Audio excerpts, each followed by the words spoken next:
Hello friends, आज मी तुमच्यासाठी कारल्याची रेसिपी घेऊन आलेली आहे। तर चला या कारल्याच्या रेसिपीसाठी मी 1 किलो कारले घेतले होते। तर ते मी आता व्यवस्थित स्वच्छ धुवून त्याचे असे काप करून घेत आहे। तर हे असे छोटे छोटे काप करून घ्यायचे आहेत आणि त्यातल्या बिया अशा पूर्ण मी काढून टाकल्या आहेत।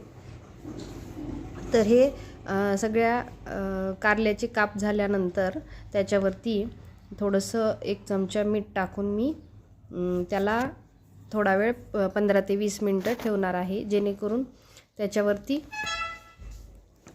जो कडूपणा असतो कारल्याचा तो पूर्ण निघून जातो।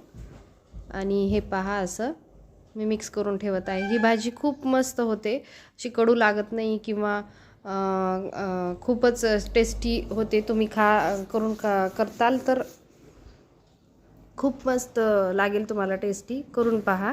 आणि आवडली असेल तर नंतर शेअर आणि लाईक करा, माझ्या चॅनलला सबस्क्राईब करा। तर यासाठी मी ते जे कारले होते मीठ लावून ठेवलेले, मी त्याला गरम पाण्यामध्ये एक स्टीम घेणार आहे, 5 ते 10 मिनिटाची। त्या वेळात ते मस्त शिजून जातात।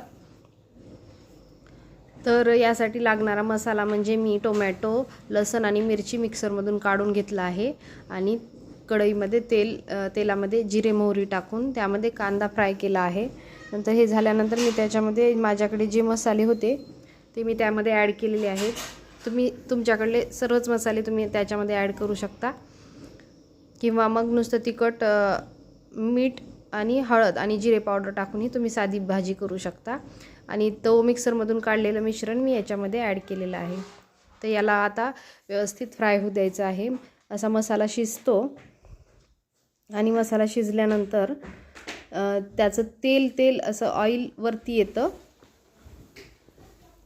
त्यानंतर तुम्ही त्याच्यामध्ये ते आपण जे उकडून घेतले होते कारले ते ॲड करायचे आहेत आणि त्याला व्यवस्थित मिक्स करून घ्यायचं आहे, जेणेकरून हा मसाला पूर्ण कारल्याला लागेल।